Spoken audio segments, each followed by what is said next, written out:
Donley. I am a senior fellow with the Center for Writing and Scholarship at the California Institute of Integral Studies. And this is a part of a workshop series I've been offering specifically for the students in the Bachelor Completion Program at CIIS. The workshop's called Foundations of Academic Writing. And each week we tackle a different aspect of academic writing, but link it also to the coursework happening within the BAC, the Bachelor Completion Program. Several people were unable to attend the online workshop this evening, so I've opted instead just to broadcast it this way, to record parts of the workshop that I was going to give that may be of use, and to make it available online. So for anyone unable to make it, here's the workshop in a condensed version. A little bit more about me. I graduated in May from the Philosophy, Cosmology, and Consciousness program at CIIS. Before I went back to school at CIIS, I worked as a theater teacher for high school students. So I have been trying throughout my time leading workshops for the school to incorporate theater games and make the workshops as experiential as possible. This semester, I'm trying online workshops for the first time. So that presents an interesting challenge, how to keep the workshops fun and game-based sometimes without being embodied or being with other people in a physical space. So for those of you playing at home this evening, I'm going to go through the workshop that I would have led, and we'll try to allot time for certain exercises so that you can participate at home. So the ideal way to do this would be to have a pen and a paper handy. And in most cases, I will read the instructions for the exercise or lead the exercise, do it myself. So after I've given you time to complete it, then you can hear my response, just so that you have someone to compare with, even if only in a virtual space. Okay, so there's that. And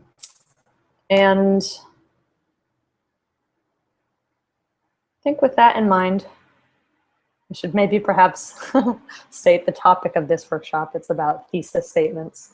The prior two workshops that we've had have been about critical reading and how to bring critical reading to your classroom assignments, read those critically. And the second workshop was on this, specifically the genre of critical reflection, and how that's different perhaps from argumentative writing, but a little bit about what that form can look like, ways to approach it. This workshop is on thesis statements, and so it's my attempt to cover both thesis statements as they appear in argumentative writing, as well as thesis statements, how they might appear in more reflective writing. So that's where we're coming from. And I'm going to give you 2 seconds, but only 2, to get out your pen and paper. And then we're going to kick off by doing a free write. So I would like to encourage you to take 1 minute. I'm going to time it on my phone here. 1 minute to write just basically about your relationship to writing, however you want to interpret that question, but your relationship to writing. 1 minute, begin.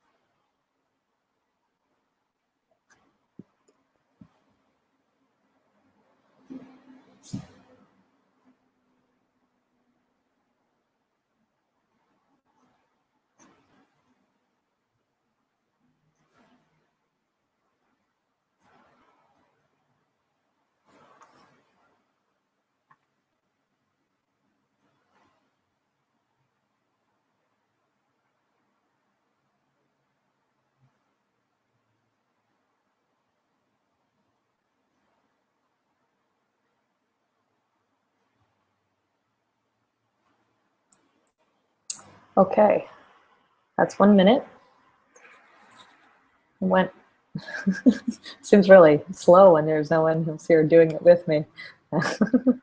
Okay, 1 minute. Now we're going to do another minute-long free write.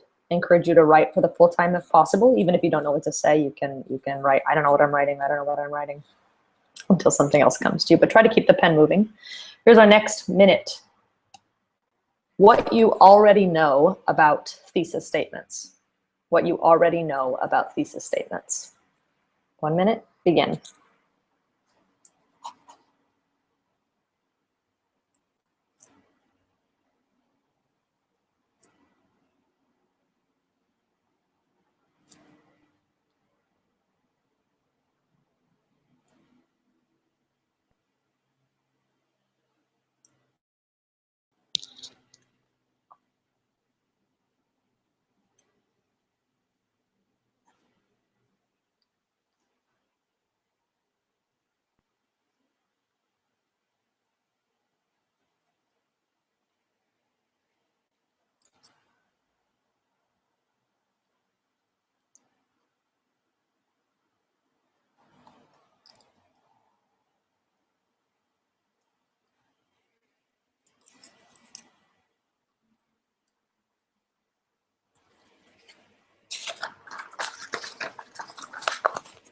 Okay, that's the second minute. Now for the third minute, what brought you here today, or what do you hope to learn? What brought you here today to this recording? What do you hope to learn? 1 minute.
Okay, that is the last minute. So we'll stop that there.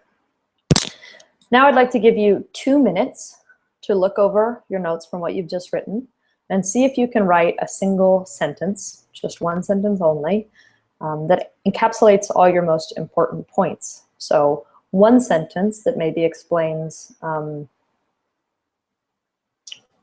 what you're doing here today. Okay, 2 minutes, begin.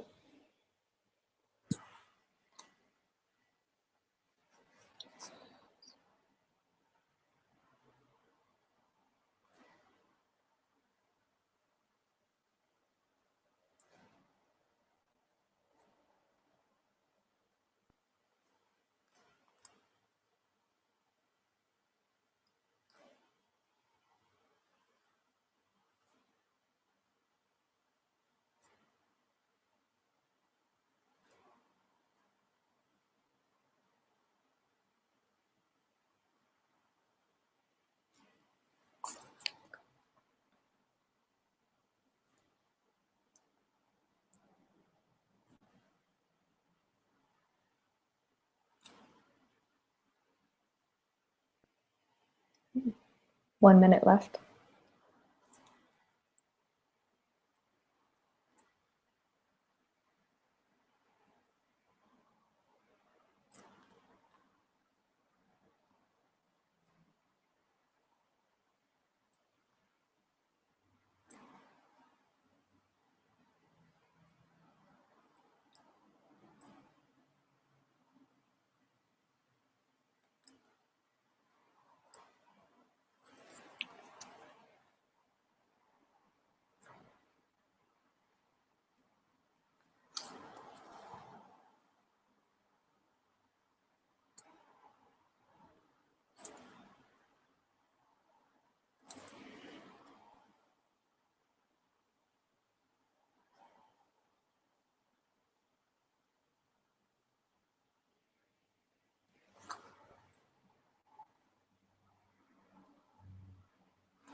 Okay, that's minute number 2.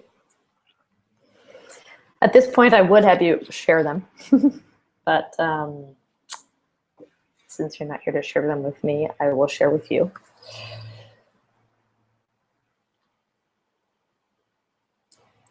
So the one sentence that I came up with, granted it's a work in progress, is, even though I have long used thesis statements to anchor my papers and establish defensible claims, I would love to learn how to develop thesis statements as I am writing a paper, using the research and drafting processes to help me continually refine my argument. Okay, that's the sentence that I gave. So I'm going to say one more time. Even though I have long used thesis statements to anchor my papers and establish defensible claims, I would love to learn how to develop thesis statements as I am writing a paper, using the research and drafting processes to help me continually refine an argument. Okay, so that's the one sentence I came up with, and perhaps to explain a little bit more about how I got there, I'll say that I use thesis statements. They're usually the first thing that I come up with in a paper, so I rely on them heavily. That said, a lot of people would suggest that a thesis statement should emerge in response to research that you're doing, or new ideas that you're coming to as you're writing a paper and synthesizing ideas. So that a thesis statement isn't necessarily something you begin with at the outset of the writing process. And I think that's a really admirable way to look at thesis statements, and it actually involves the research process and makes it integral to writing. But for me, I'm stuck in a place where I tend to need to know all of what I'm writing before I start. And so I rarely refine my thesis statement as I'm going with my writing and research processes. I usually know what it is at the outset and assemble research to corroborate that thesis. So I think I could stand to learn in that direction. Now, I'd like to take a step back and say that we're already talking in a really in-depth way about thesis statements, and I don't mean to make the assumption that we're all coming from the same place or the same understanding of what a thesis actually is. And believe me, that's coming in the next rest of the workshop. But to take a meta frame and look at what I just did, I had myself encapsulate in one sentence, sort of like the main idea of where I've come from and what I'm hoping to learn in today's workshop. So we could say that that is my main idea for the moment. So in a certain sense, I've just created a mini thesis statement, which would be a single line, or sometimes two, that states the entire argument or scope of a paper. So everything that it will include in a succinct, specific way. Okay, we're going to unpack that a lot more later. But if you think about the writing process as being mirrored in maybe what I just did there, I looked at various pieces of information, which would be my own writing and my own experience.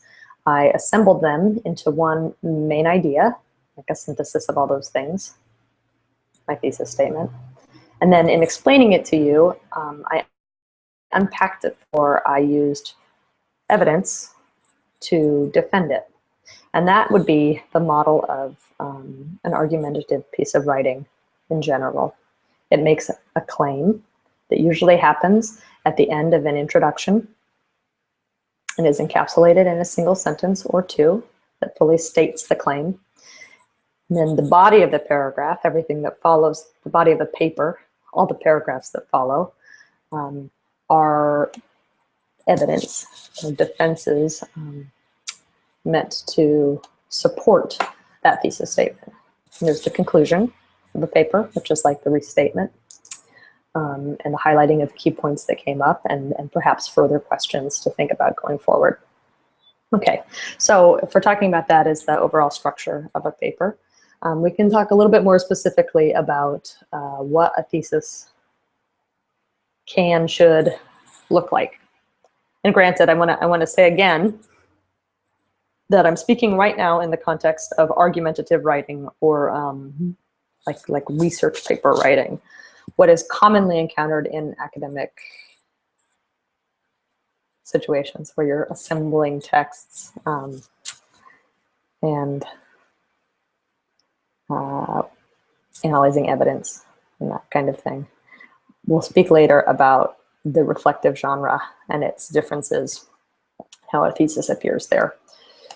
So what I had intended to do at this point in the workshop is to send everyone here to different websites that are from various writing centers that have different descriptions of a thesis statement and what its role is. This, I thought, would be an opportunity to practice some critical reading. So everyone was going to take a different thesis statement, web page, and look at it and answer a few questions in response to it. Those questions being, who is this handout's intended audience? What is this handout's definition of a thesis? What is one point you agree with? One point you disagree with? And does anything else stand out to you, or what do you find interesting? So with that in mind, if you give me 1 second to pull up. All right. Perhaps together we can look at this website from the University of North Carolina.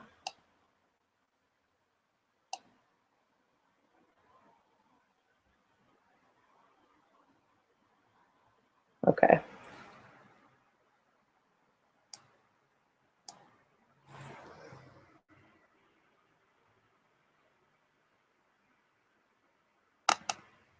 It's possible that it's appearing backwards for you. Oh, okay, great. Here it is. Please forgive the technological hiccups. Okay, so just looking at this information here, perhaps we can take a few minutes to look over it. Since it may be hard to see, I will read it aloud. But as I'm reading it, see if you can identify those things that I mentioned for you. If you have an idea of who the handouts, who this webpage's intended audience is, what you think its definition of a thesis is, one point you agree with, one point you disagree with, and maybe anything that you find interesting. Okay, here we go. Introduction. Writing in college often takes the form of persuasion, convincing others that you have an interesting, logical point of view on the subject you are studying. Persuasion is a skill you practice regularly in your daily life. You persuade your roommate to clean up, your parents to let you borrow the car, your friend to vote for your favorite candidate or policy. In college, course assignments often ask you to make a persuasive case in writing. You are asked to convince your reader of your point of view. This form of persuasion, often called academic argument, follows a predictable pattern in writing. After a brief introduction of your topic, you state your point of view on the topic directly and often in one sentence. This sentence is the thesis statement, and it serves as a summary of the argument you'll make in the rest of your paper. Question: what is the thesis statement? A thesis statement tells the reader how you will interpret the significance of the subject matter under discussion, is a roadmap for the paper. In other words, it tells the reader what to expect from the rest of the paper, directly answers the question asked of you. A thesis is an interpretation of a question or subject, not the subject itself. The subject or topic of an essay might be World War II or Moby Dick. A thesis must then offer a way to understand the war or the novel. Thesis makes a claim that others might dispute. The thesis is usually a single sentence somewhere in your first paragraph that presents your argument to the reader. The rest of the paper, the body of the essay, gathers and organizes evidence that will persuade the reader of the logic of your interpretation. If your assignment asks you to take a position or develop a claim about a subject, you may need to convey that position or claim in a thesis statement near the beginning of your draft. The assignment may not explicitly state that you need a thesis statement because your instructor may assume you will include one. When in doubt, ask your instructor if the assignment requires a thesis statement.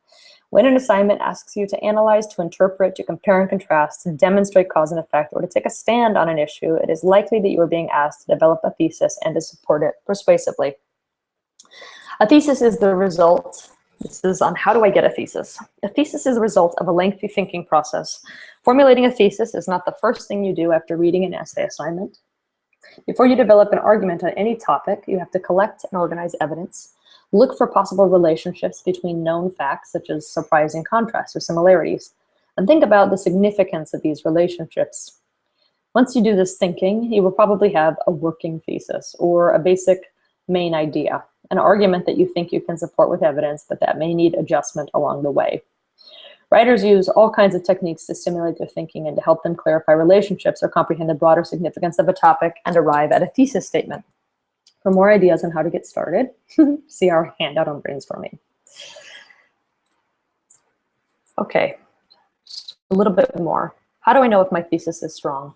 If there's time, run it by your instructor and make an appointment at the Writing Center to get some feedback. Even if you do not have time to get advice elsewhere, you can do some thesis evaluation on your own. When reviewing your first draft and its working thesis, ask yourself the following. Do I answer the question? Rereading the question prompt after constructing a working thesis can help you fix an argument that misses the focus of the question. Have I taken a position that others might challenge or oppose? If your thesis simply states facts that no one would or even could disagree with, it's possible that you are simply providing a summary rather than making an argument. Is my thesis statement specific enough? Thesis statements that are too vague often do not have a strong argument. If your thesis contains words like good or successful, see if you could be more specific. Why is something good? What specifically makes something successful? Does my thesis pass the so what test? If a reader's first response is so what, then you need to clarify to forge a relationship or to connect to a larger issue. Does my essay support my thesis specifically and without wandering? If your thesis and the body of your essay do not seem to go together, one of them has to change. It's okay to change your working thesis to reflect things you have figured out in the course of writing your paper. Remember, always reassess and revise your writing as necessary. Does my thesis pass the how and why test? If a reader's first response is how or why, your thesis may be too open-ended and lack guidance for the reader. See what you can add to give the reader a better take on your position right from the beginning. Okay, and then this webpage goes into examples, and I think we'll look at those in a minute, but for the moment, let's return to those questions I posed. So,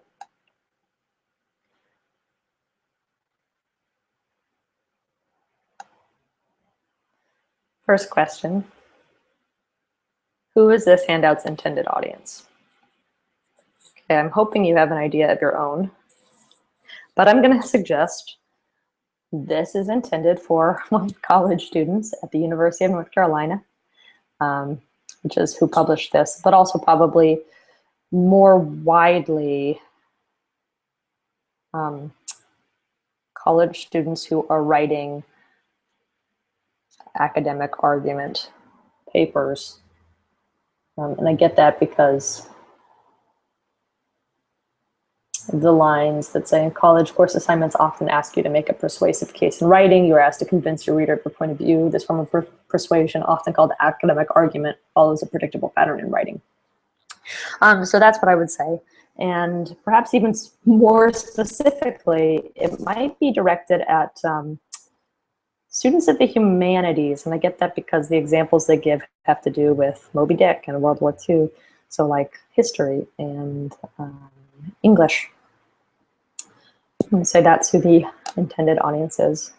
As far as how this handout defines a thesis statement, I think perhaps most succinctly, it suggests at the bottom of the introduction that the thesis statement is a summary of the argument you'll make in the rest of your paper. So the thesis statement is a statement of the argument. Okay, That's what I take to be the main point. Something I agree with.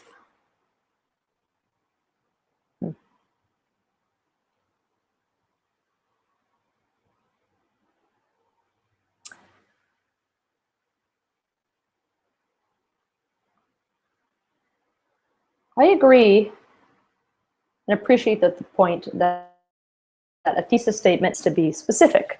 And I agree with that because if the thesis statement is going to cover everything that is argued in a paper, then it needs to be narrow enough or small enough that it can be proven, like it can be addressed fully in the course of the writing. So to try to prove that the universe is an ultimately good force, that might be a pretty broad thing to prove in the course of an argument. But to suggest, I don't know, alternately that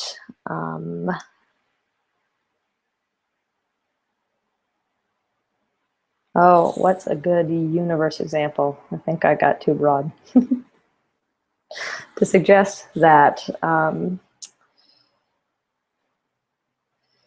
fact that synchronicity exists and has been written about by certain scholars is evidence of the intentionality of the universe might be starting to narrow it a little bit more, but it could probably go a lot more than that. Okay, that got a bit off track, but that's something that I agree with, that a thesis statement should be specific. The thing that I disagree with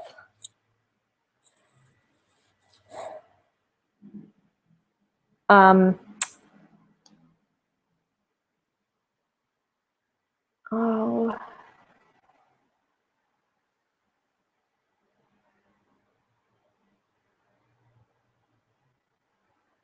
I maybe disagree that a thesis statement needs to be the roadmap for the paper. While I appreciate that suggestion that it's pointing the reader toward where they're going, I don't think a thesis statement necessarily needs to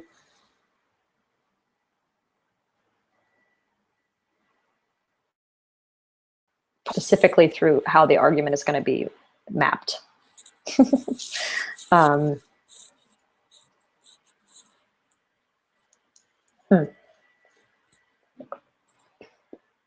Some of that, I think, might be a bit too detailed for what you can fit in the scope of a single line. So it may, I think a thesis is just the argument itself, and may suggest, or the introduction may suggest, where evidence is going to come from. If it's going to be, say, experiential versus if it's going to come from tables and figures, or if it's going to be assemblage of theory. Those would be all different suggestions for like how evidence will be offered toward a thesis, and that can happen in the introduction, but I don't think it necessarily needs to be a part of the thesis statement. So that's something I disagree with. Okay, and then finally, something that I find interesting is, and this is like what I was talking about with my introduction to you guys, my single sentence at the start of this, the thesis statement is the result of a lengthy thinking process. I really like the idea that a thesis comes from really intellectually wrestling with what you're learning and pieces of evidence and your own reflection on those things, and trying to really work out what the best statement of how you've assembled those pieces is, and that it doesn't happen all at once. It happens over time. Okay, so I'm gonna, before I take this away, I'm gonna say, well, I am gonna take it, sorry, forgive me. I'm gonna take this away for a second. And hopefully I'm coming back. Hi, hello again. Sorry for leaving you for so long without a face to look at with just a voice, and I hope that didn't get too far into talky land for you. Talky land. But maybe just to then sort of like recap based on this, and again, the idea was for everyone to take a different website and present that information from the website, what they'd agree, disagree with, and all of that. So you just got one of those that we sort of worked through together. But my ultimate understanding, ways to think about a thesis statement, would be basically like a claim and significance. So this is like where that website was just talking about the so what of a piece of writing. The claim is an argument. It's an argument that you want to make, and the significance is why it's somehow important. So in the examples that this particular handout gives, it talks about if you were going to write a paper on Huckleberry Finn, okay, you wouldn't just want to say Mark Twain's Huckleberry Finn is a great American novel. While that is a claim, it lacks significance. It's got like a so what about it, and it also lacks a why. There's no suggestion of why it's a great American novel. There's only the statement. Okay, so then another way of developing that would be to say, in Huckleberry Finn, Mark Twain develops a contrast between life on the river and life on the shore. Okay, again here we have a claim, but it still sort of lacks significance, and it leaves the reader asking more questions, which is a sign that it isn't specific enough. Because this, if you say that Mark Twain develops a contrast between life on the river and life on the shore, you're not saying what that contrast is. So you're actually not yet making an impactful claim or an original suggestion. But if you were to say, through its contrasting river and shore scenes, Twain's Huckleberry Finn suggests that to find the true expression of American democratic ideals, one must leave civilized society and go back to nature. Okay, suddenly much longer. And actually, I'm going to go ahead and pull this up so you can see what I'm referencing.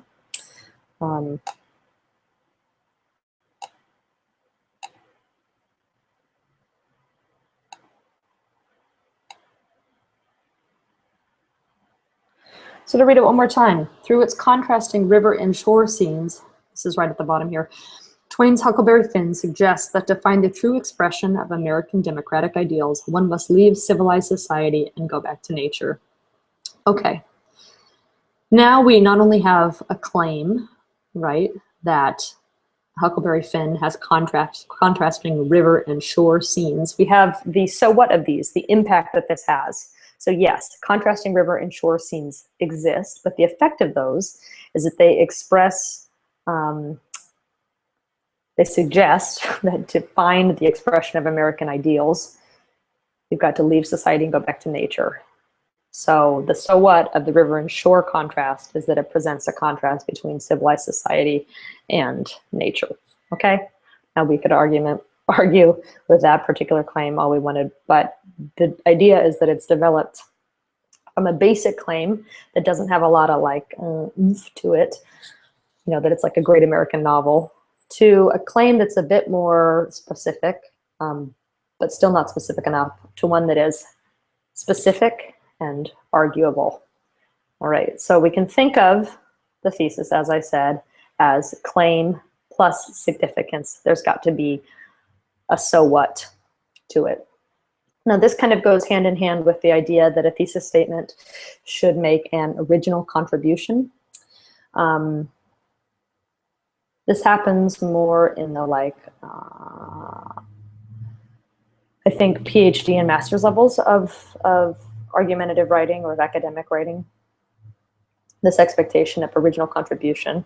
But if you think about it, I would suggest can and should happen at any level of writing. And it's kind of hard to avoid, because the idea with a piece of writing, especially academic writing, as I was saying earlier, is that you are assembling a lot of different voices in a conversation, or a lot of different pieces of evidence Okay, be those pieces of evidence texts, like books and articles, or personal experience, or facts and figures, whichever of those you choose, you're still assembling them toward an argument. But that argument is unique to you, and it only comes from your particular vantage point, from the fact that you are an individual who reads these texts in a particular way and puts them against one another in a particular way. So the idea of the original contribution is that it's your perspective that you're operating from. So in reading Huckleberry Finn, you arrived at this idea that the shore scenes versus the river scenes are this contrast of nature versus civilization. And that's something that is unique to how you read the text. And it's therefore an original contribution in that sense. A thesis should also be, as we were saying earlier, specific, but another way of thinking about that would be terms like focused or precise. The language in a thesis is highly intentional, I would say. It should be the most refined and crafted sentence in the whole of the piece of writing, because kind of every word counts. Since you're trying to get a whole argument encapsulated in one line or 2 lines. And then really the key thing, and I think I'm probably belaboring this at this point, but the key thing about a thesis and a piece of academic writing is that it should be contestable, should be provable. I think in my tutoring of students, I encounter a lot who are almost afraid to make a claim because someone could tell them that they're wrong. But that's exactly what you want to go for in a piece of academic writing. You want to make a claim that, again, is your unique claim, and it's got to be something that someone could argue with. Someone would have to say, no, you're wrong about that, and here's why. And because someone could say that, you use your paper saying, actually, I'm right about it, and here's why. So the whole of the paper is in defense of the one claim that you're making in the thesis statement. So a thesis statement is different from a research question or any sort of question. And as the handout we were just reading was talking about, it's also different from a topic. So you might begin a paper saying, I want to write about baking. Okay, but baking itself is not yet an argument. Baking is a topic. So maybe in response to that, you could say, okay, I have this question about the topic. How is baking still an important act for the human psyche? Okay, maybe that's a weird question, but you could have that question about baking. And if you did, it still wouldn't be a thesis statement. It would be a question that you have about a topic. So we could call it a research question.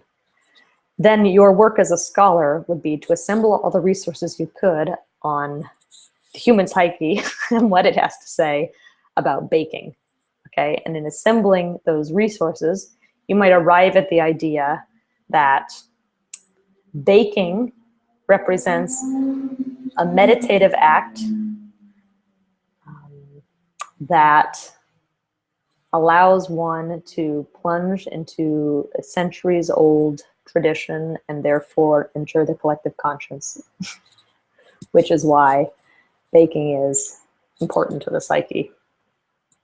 Okay, that would be an argument that someone could contest. They could go, what are you talking about? And what are your sources? And how could you possibly arrive at that idea? But if you shaped that enough and put it into one dense little brilliant sentence, you would have a thesis statement. So again, thesis statement is not a topic, it's not a field, and a thesis statement is not a research question. It's actually your proposed response to a research question.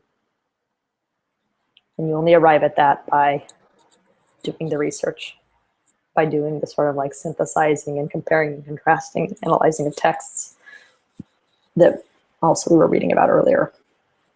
So that's the super key thing from my perspective, that a thesis has to be contestable. And then the other thing is that the thesis should not promise more than the paper delivers. So this is kind of back to, if you were to argue that baking is the most important arts of like the domestic tradition, okay, if you were to argue that, it might be a little bit broad, because you perhaps have to argue about why all of the other domestic arts are not the most important. Okay, but if you want to make this very specific point instead about what baking can do for the human psyche, you have something probably specific enough to cover in the course of a paper. Although I'm of the opinion that you can always get more and more specific. So you don't want to promise more than the paper can possibly deliver. These are good guidelines, okay, for thinking through thesis statements. And if you're forming your thesis statement in response to the pieces of evidence that you have, and that thesis is a response to how you've assembled them, then it will probably be narrow enough. So as opposed to stating a claim that you can't actually prove because you don't yet have the pieces of evidence, you might think about making the claim from the evidence that you do have and how you're assembling it. Okay. So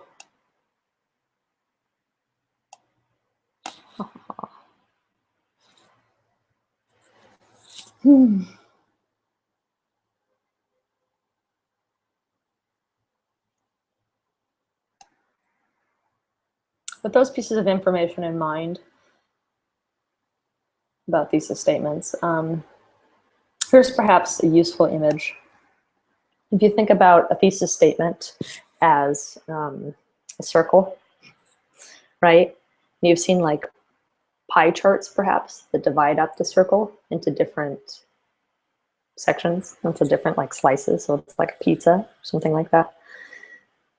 This is your thesis statement, the circle. And every paragraph is a different way of proving that thesis statement. So like each individual slice is a part of the larger whole. So you could spend one paragraph proving that baking is a centuries-old tradition. Okay, you could spend another paragraph discussing how tradition relates to the collective unconscious. Okay. Not go too far with this silly example that I've chosen, and instead, actually, I would love to look at a different handout with you. So now, give me 1 second to pull this up and get it to you.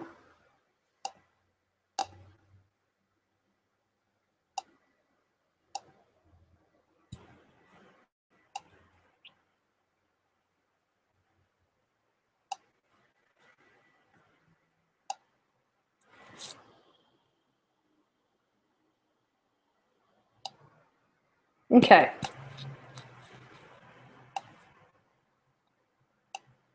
We'll do another screenshot on this here.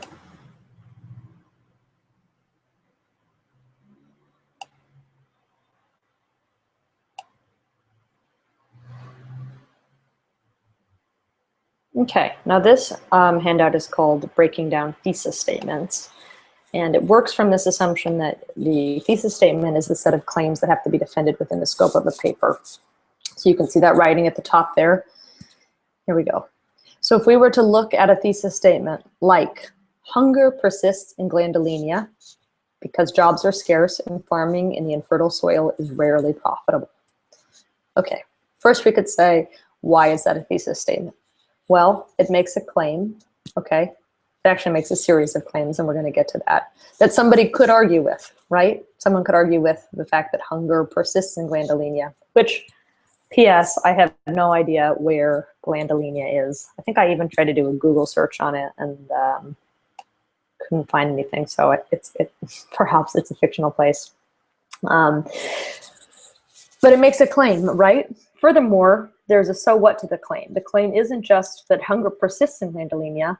Okay, this is of importance. I mean, the why of why hunger exists is that jobs are scarce and farming in the infertile soil isn't profitable. Okay, so it's specific because this writer tells you exactly why they believe that hunger persists in glandulinia. If we were to break this down into the set of claims it makes, okay, we can see the first claim, well, that there's hunger at all in glandulinia. Okay, so someone writing this paper would first have to prove that people are hungry in glandulinia. All right. Secondly, they would have to prove that jobs are scarce. That's another claim. The jobs are scarce in this place called glandulinia. Maybe someone reading this paper thinks that jobs are actually abundant, and the author would have to prove that actually there aren't enough jobs. Similarly, the author would have to prove that farming in infertile soil is rarely profitable. Okay, so in that are even two claims. One, the author would have to suggest that the soil in glandulinia is in fact infertile, okay, and that infertile soil makes for unprofitable farming. All right, and then finally, the author would have to suggest that hunger in glandulinia can be causally linked to unprofitable farming and scarce jobs, which would be the final sort of summative work of the paper. So even though this is a reasonably short sentence, that hunger persists in glandulinia because jobs are scarce and farming in the infertile soil is rarely profitable, actually built into it, there are a lot of different claims. But having written this thesis statement, the kind of remarkable thing that the author does, I'm going to come back now. Hi again. Having written this thesis statement, the remarkable thing that the author does is establishes for herself exactly what she needs to do to write this paper. So she knows now that she has to defend all of these claims. And probably it would be simple enough to make that the like pie, that thesis statement, and make each claim a different paragraph. So we could have a paragraph on the fact that jobs are scarce in glandulinia, okay, and probably want to use some statistics as evidence for that. We could have a paragraph that the soil is infertile in glandulinia. Maybe that would be a place where the author interviews some farmers and gets their perspective and they talk about their growing, or again uses some facts and figures on output of farms. A different paragraph on the infertile soil making for unprofitable farming, and so on and so forth. Okay, so if you think about a thesis statement as being something that you yourself can then assess and break it down, it gives you not only a good check on what you need to prove and what the scope of your paper is, everything it covers, but it also perhaps helps you get an outline going right from the outset of specifically what each paragraph covers and what your the trajectory of your argument will be. Okay.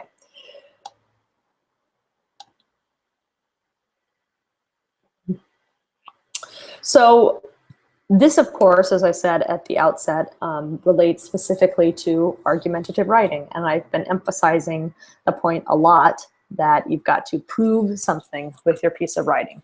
So for those of you who are working primarily within genres of reflective writing or like the critical reflection paper, I can imagine you're having your own version of like, so what a lot, and how does this apply to me? And whereas some people may suggest that a thesis isn't essential to reflective writing, especially because the reflective writing might be a little bit like journaling when it's not yet critical reflection. I would like to suggest that a thesis can still be enormously helpful in these contexts. And so the question that I would like to pose just for reflection at this moment is, why might you want to have a thesis in a piece of critical reflection?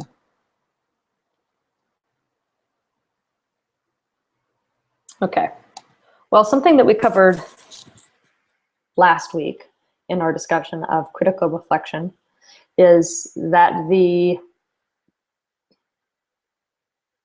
critical reflective genre is not so much about trying to change a reader, which is what argumentative writing is about. You are offering a perspective and you want to convince the reader of the validity of that perspective, or you hope that they'll take on that perspective after reading your writing. So reflective writing is about the self and is not necessarily about changing the reader, but I think it is, by contrast, about demonstrating change in yourself. So last week we talked about critical reflection being a sort of reflection on an experience or a text and what your internal process in relation to that text was. Okay, so basically how you changed via an experience or via an encounter with a text. And of course that change could be happening on an intellectual level or an emotional level or a social level, any of these things, but it's still sort of like a demonstration of difference vis-a-vis the self and experience.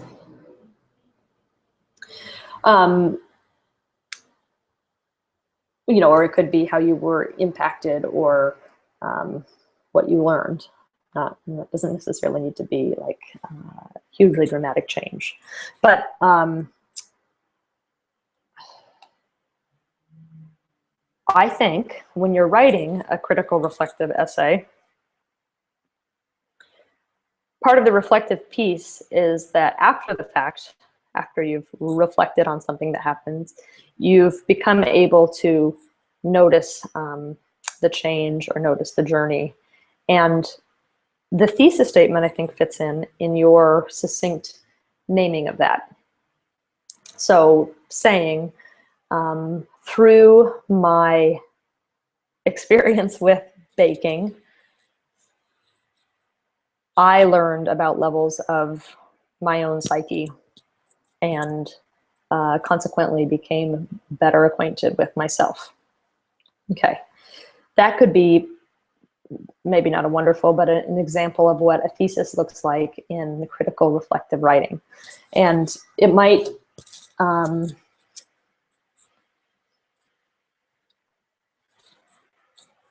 be something that you get after you've gone through the whole process of thinking through, of describing an experience and thinking through what you got from it. But I think the ability to name it might not only be useful for yourself, but it might be useful in guiding your reader through the paper that is to follow. So maybe you write all of your reflection piece and that becomes the body of the paragraph, and then you think about how best to introduce, contextualize that information and lead up to the one statement of what the change was or what you gained through the reflection process. Okay, so it's not an argument to change someone, it is, but it is a statement about how you changed. Thesis statement and reflection paper is like an encapsulating statement about what you learned or how your experience changed you. And last week we talked about the sort of like process of a reflective paper, moving from a description of an event, if it's an event-based reflection, okay, moving from a description of an event to an analysis of that event. So there's the critical piece, okay, to implications, to like what is being carried forward or what was learned from that or how you will do things differently in the future, the takeaway. So description, analysis, implications as being the overall process that one goes through when writing a critical reflection paper. So in that sense, just like we were saying that a thesis in academic writing is claim plus significance, you might want to say in a piece of reflective writing, of critical reflection, that the thesis is more like event and impact. So statement of what happened and what effect that thing had. And this can sort of just be, again, if it happens at the end of an introduction, to a paper that's about to follow, an orienting piece for the reader, a way of saying, this is what I will describe in the course of my paper. I'm only going to talk about this one event and how it affected me, what I got from it. So then if that's the pie, the event and its impact, then each piece of each slice of the paper that ensues addresses some part of that. Maybe it's a description of the event, maybe it's how you analyzed the event, or maybe it's your takeaway. But the thesis is a succinct recapping of all of that happens at the top of the paper. So now for those of you still at home, I wanna play a quick game with you that may help you to think through something that you want to write about. Okay, and this game starts with you talking aloud. And if you can find someone else to talk aloud to, it'll be more helpful so you don't feel quite as silly. But you talking aloud for 1 minute about what you're thinking of writing a paper about. So let's say that you do need to write a critical reflective paper for an upcoming class, okay? So maybe you can take this prompt to be an experience you had and what impact it had on you. I just want you to talk about that for 1 whole minute, and it'll be like we did with the writing assignment. You have to be speaking for the entire minute. So if you can't think of what to say, you can just say, I don't know what to say, I don't know what to say, until something comes to you. Again, I will be keeping watch on the clock. So I'm going to give you 1 minute to talk aloud. Go.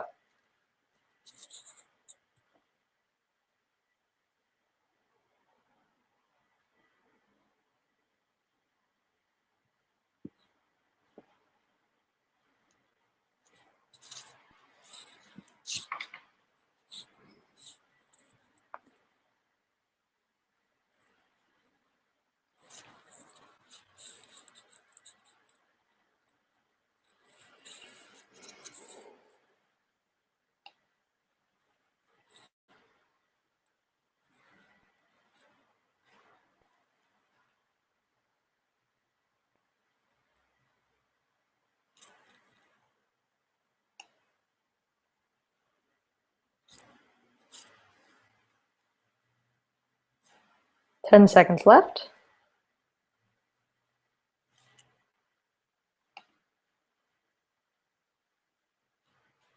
And stop.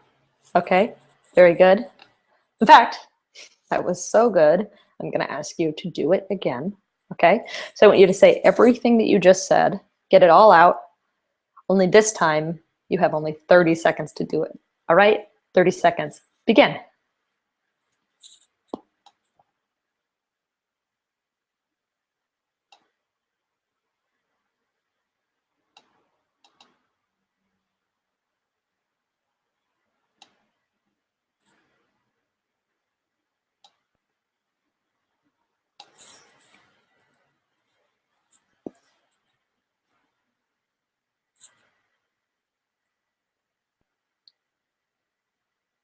Stop. That was 30 seconds. Whoa, so good. You were able to get that out. Amazing. Okay, now we're going to do it 1 more time, but this time you have only 15 seconds. 15 seconds to state your whole argument again, everything that you just said. See if you can get it out. 15 seconds. Go.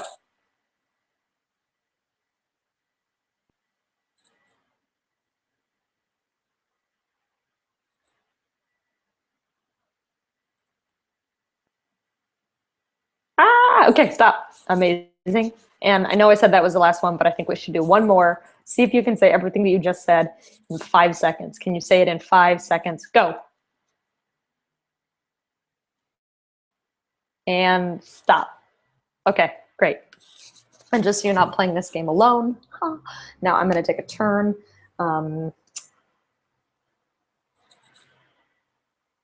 Okay, so stay with me if I get kind of out there. I was a philosophy, cosmology, and consciousness student, so okay, I'm gonna go from here. 1 minute. Start.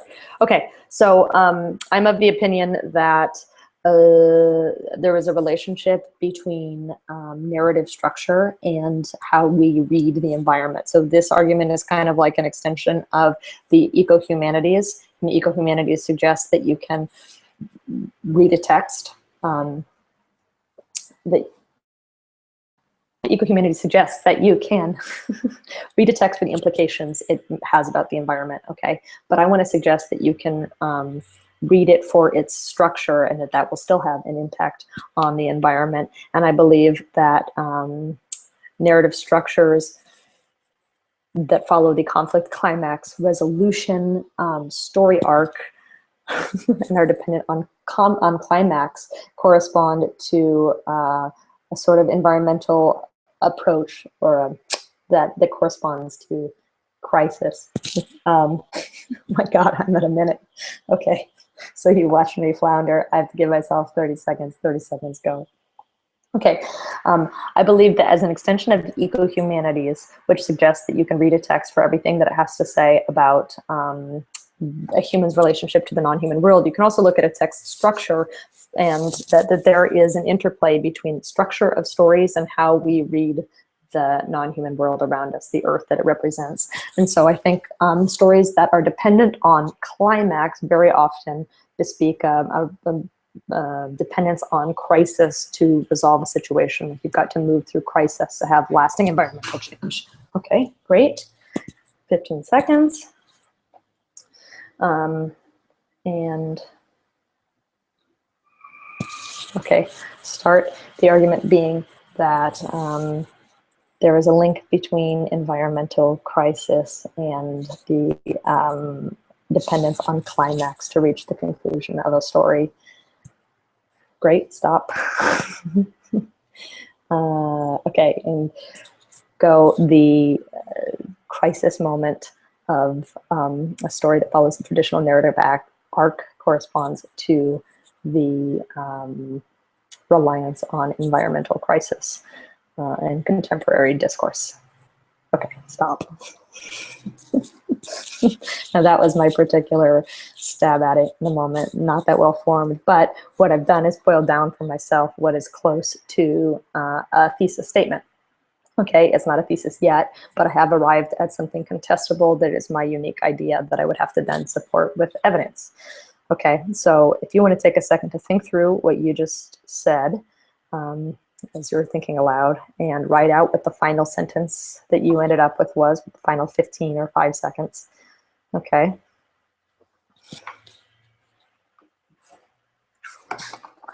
And think through that.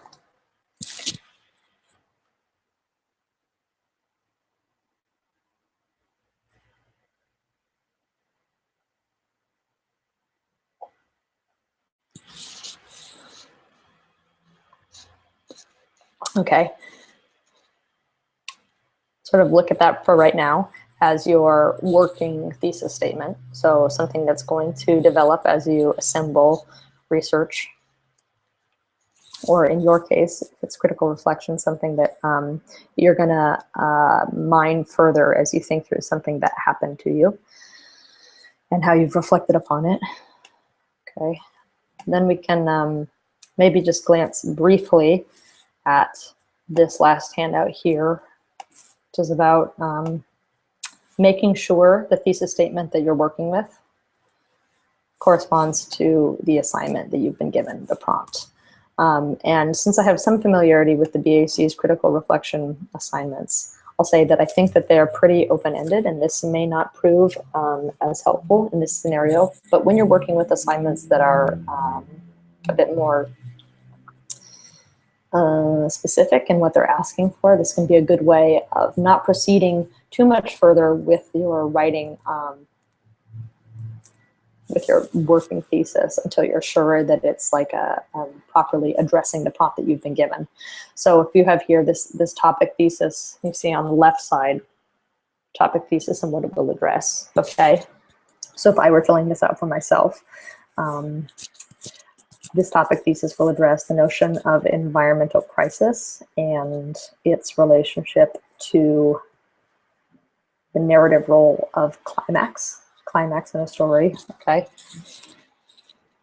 Those would be sort of the fields I'm addressing. Or if I wanted to turn that into a research question, I could say, what is the relationship between on the role of narrative climax and environmental crisis, okay? The audience most likely to appreciate this thesis is,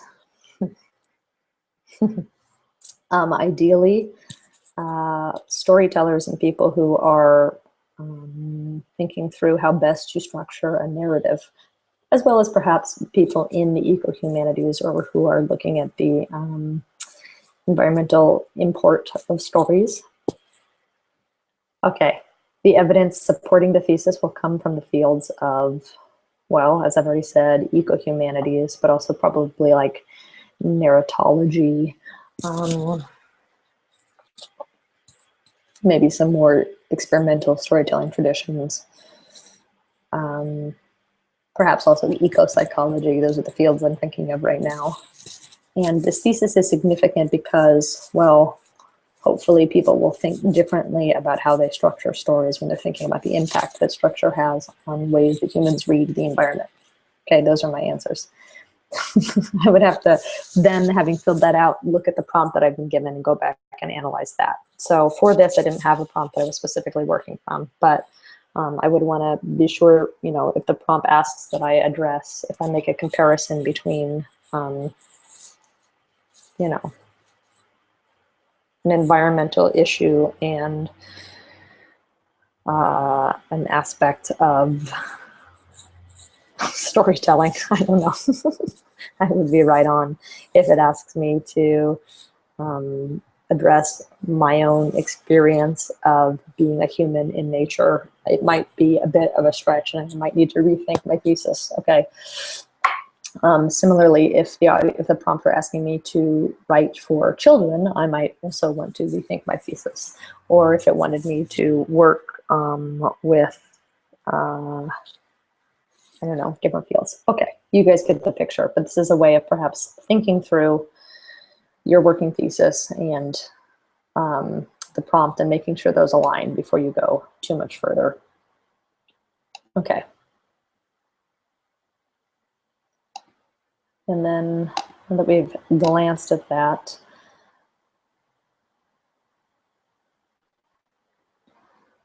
okay. I guess I'm just going to leave it there. Leave it with my own encouragement that even if a thesis doesn't become central to how you approach the critical reflection genre, still think about trying to name for yourself what the overall change that you're describing was. One, because that's a nice takeaway. Sometimes it's easier to take something away if you've got it in a single sentence that you can carry with you. But two, because it could be helpful to your reader in telling them how you would like to read your paper, because that's ultimately what a thesis statement does. When it's an argumentative piece of writing, when you're trying to prove something, it tells your reader, hey, this is exactly what you can challenge me on. Like, I'm telling you specifically what I'm going to prove, and then I'm going to prove it to you. And you can tell me that I didn't prove it well enough, but you can't challenge me on something I didn't say I was going to address, something outside my scope. So similarly, if you're able to name for your reader, I'm going to describe this experience and what impact it had on me, then the reader kind of has that as a guide as they move through your paper. They know that you're working within that scope or those specific parameters.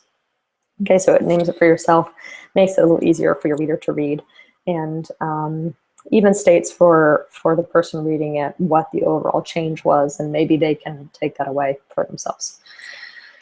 Okay, so I'm going to leave it there right now, and thank you for watching if you've made it this far.